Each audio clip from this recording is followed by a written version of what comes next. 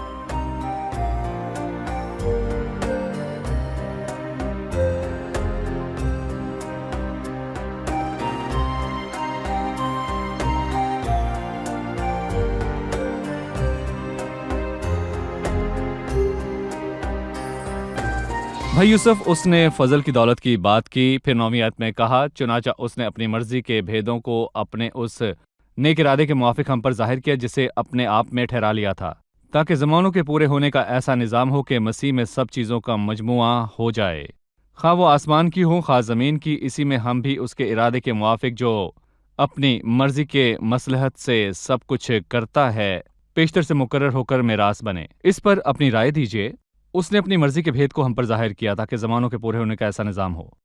جی، خدا کی مرضی موجود ہے، اور کسی نے کہا کہ اگر خدا ہم پر تخلیق کے بھیدوں کو ظاہر کر دیتا تو ہم سائنسدان ہوتے، پر ہم سائنسدان نہیں بلکہ اس کے فرزند ہیں۔ اس نے تخلیق کا سب سے بڑا بھید ہم پر ظاہر کیا کہ وہ کیا کرنا چاہتا ہے، مستقبل میں اس کی کیا مرضی ہے۔ جب آسمان اور زمین ختم ہو جائیں تو خدا کی کیا مرضی ہے؟ وہ چاہتا ہے کہ مسیح میں سب چیزوں کا مجموعہ ہو جائے، سب چیزیں یعنی جو آسمان اور زمین میں موجود ہیں، اور بہت سے لوگ چاہتے ہیں کہ اس کا زمین پر اختیار نہ ہو اور کہتے ہیں کہ جب وہ آسمان پر چلا گیا تو زمین پر کیسے آئے گا؟ لیکن میں کہوں گا کہ جی ہاں، وہ آئے گا، تاکہ مسیح میں آسمان اور زمین کی سب چیزوں کا مجموعہ ہو جائے، اور وہی سب چیزوں کا مرکز ہوگا۔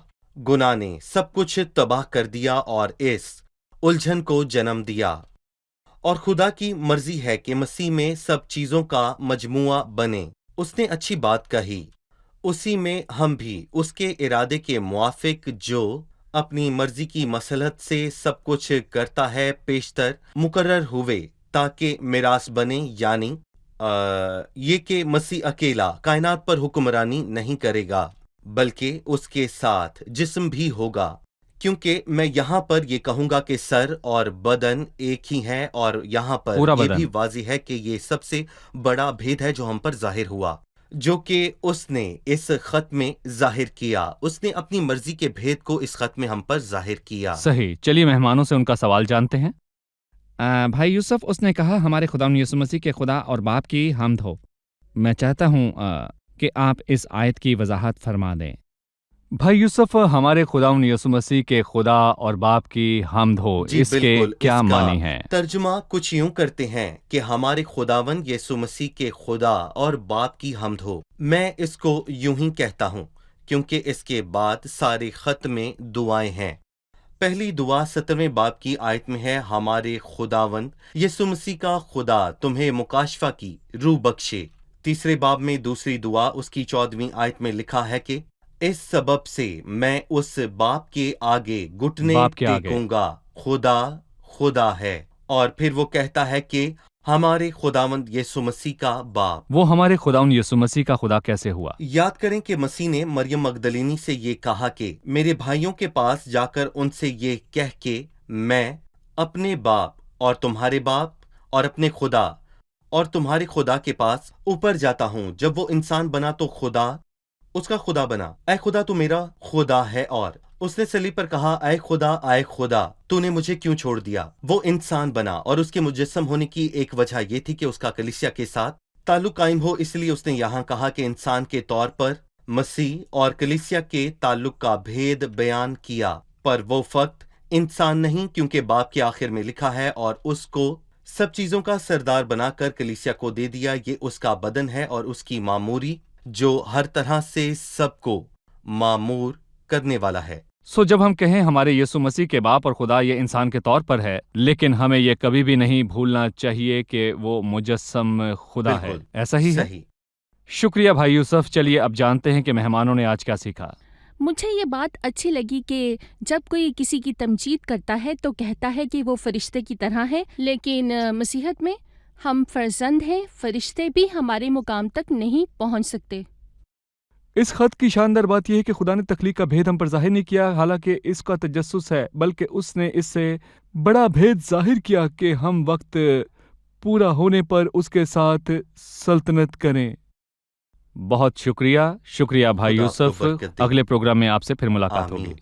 عزیز ناظرین، خداوند یسوع مسیح یعنی بیٹے کے لیے خدا کا مقصد بیان ہوا، لکھا ہے تاکہ زمانوں کے پورے ہونے کا ایسا نظام ہو کہ مسیح میں سب چیزوں کا مجموعہ ہو جائے، خواہ وہ آسمان کی ہوں خواہ زمین کی۔ اسی میں ہم بھی اس کے ارادے کے موافق جو اپنی مرضی کی مصلحت سے سب کچھ کرتا ہے پیشتر سے مقرر ہو کر میراث بنے۔ وقت آنے پر مسیح میں سب چیزوں کا مجموعہ ہوگا، مسیح کائنات کا مرکز ہوگا، کیونکہ اسی کی طرف سے، اسی کے وسیلے سے اور اسی کے لیے سب چیزیں ہیں۔ وہ دن نزدیک ہے اور ہمیں اس بات سے خوشی ہے کہ ہمارا تعلق مسیح سے ہے۔ ہم مسیح کے بدن کے اعضاء ہیں، پر اس وقت جب ہمارے گناہ معاف ہوں اور ہماری خطائیں ڈھانپی جائیں، ہم مسیح کو اپنا شخصی نجات دہندہ قبول کریں۔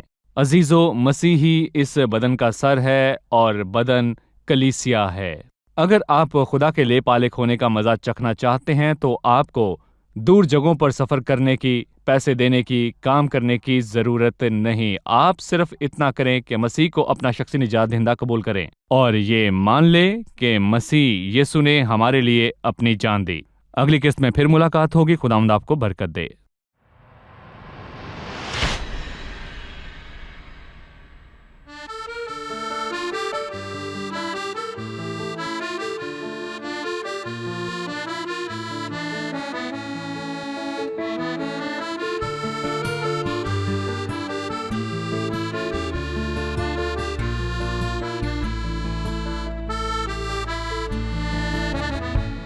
أحيا أمينا للإله، أعيش في رضاه.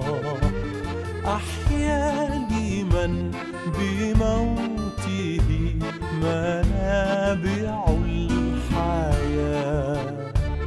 أحيا قويا صابرا في الضيق والعناء. أحيا شجاعا ثابتا بصادق الوفاء. يا سيدي الإله، يا واهب الحياة، حياتي يضمن ثابتا في الحق لا سواه، في الحق لا سواه. أحيا صديقا مخلصا في البذل والعطاء. أحيا كريما طاهرا والقلب في صفاء. أحيا وديعا راجيا سلامة الأبرار. أحيا سعيدا ناظرا مجد المسيح البار. يا سيدي الإله، يا واهب الحياة، حياتي يضمن ثابتا في الحق لا سواه، في الحق لا سواه.